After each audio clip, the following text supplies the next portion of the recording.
we should build this function to automate AI, automate and fire our workers, right? Let AI automate them. Probably that didn't work out too well as well. Thank you for watching AGA Frontiers. Today, we are back in our office studio here in APAC Global, and very pleased to have with us Li Gang, who is the co-founder of ELGO Technologies, as well as our AI and data co-creation satellite for APAC Global Advisory. Hello, Li Gang. Hi Mei Wai. Thanks again for inviting me back on this podcast.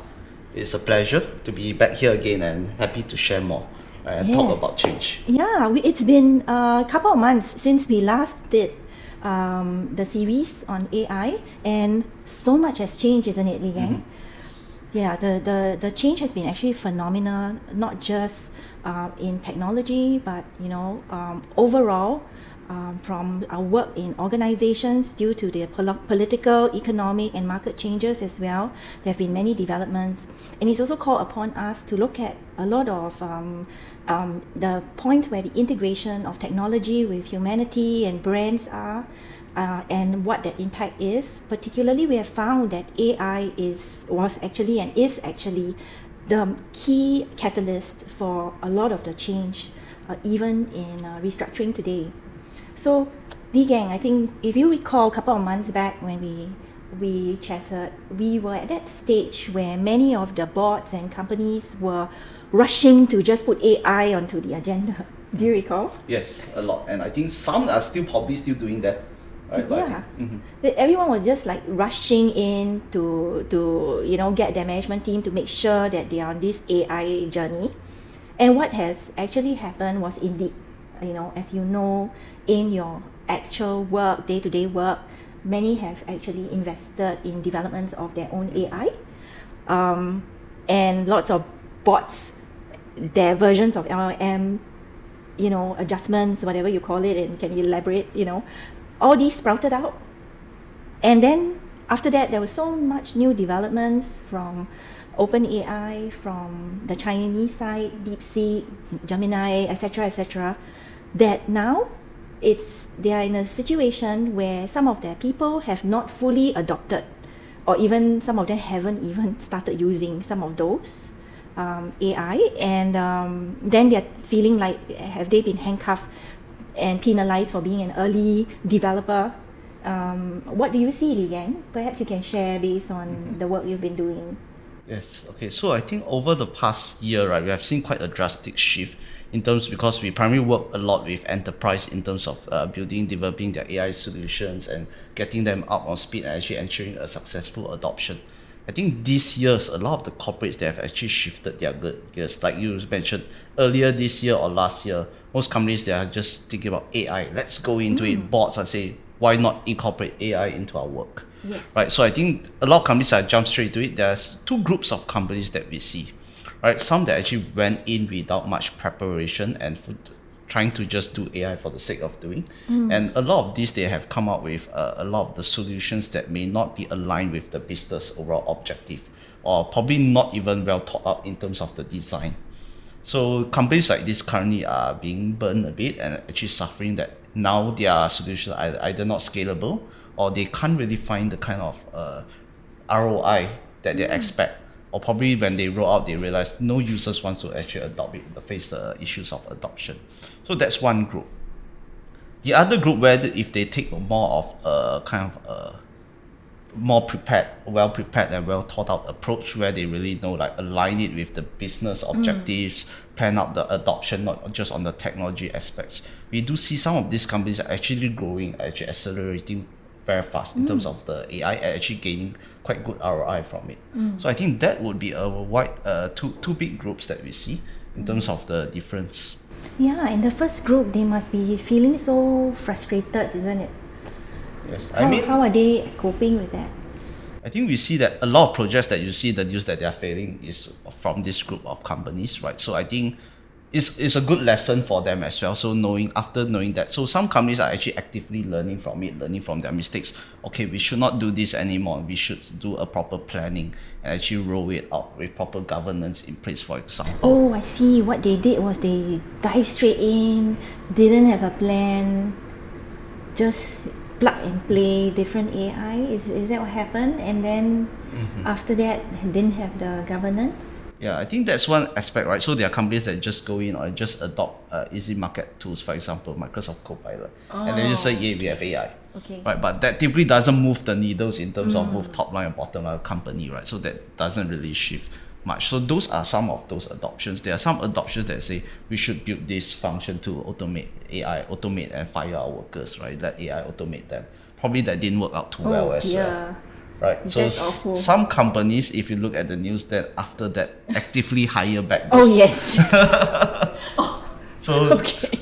I know who you are referring to. then there are some companies that actually didn't plan their governance properly, so actually came out and there's some scandal, right? So a lot of issues with the AI that they have to pull the plug and stop it as well. So I think there's a lot of things that's happening. Yes. But I mean, it's natural throughout a kind of a new technology cycle, right? That usually the early adopters, they'll experiment a lot, but many of these companies are learning from that. That's the good sign that we're seeing, and actually taking more of a more prepared and well thought approach. Yeah, so Li Gang, do you find that many of the company owners or leaders are actually feeling like a little bit resistant to that change now after getting burned sometimes, and also they felt that they have been lost leaders in this AI journey even at an early stage, or sort of penalized for having moved early? Yes, I think definitely there are some groups of them that are definitely penalized. Some even lost their investment through various ways. Like earlier you say, like OpenAI and was one of the earlier models out there. Some people just built their models that is very dependent on those models. And recently we see that there's other new, more capable models out there like DeepSeek and open source and other players coming out. So those that are already tight with that, they're now reinvesting more resource to redesign the tool to make it more flexible, that cater to all the different models. There are also other aspects, right, where let's say they probably invested in the totally wrong set of tools and solutions, right? So some they are burned, they definitely, right, some of the leaders will kind of then be more resistant to new technologies. They are more critical for good purpose, right? But there are some that is able to learn and know the importance of proper change management planning, technological planning, right? So I think that's slowly what I've seen the market slowly opening up to, and that will probably become more prevalent in the next year. Yeah.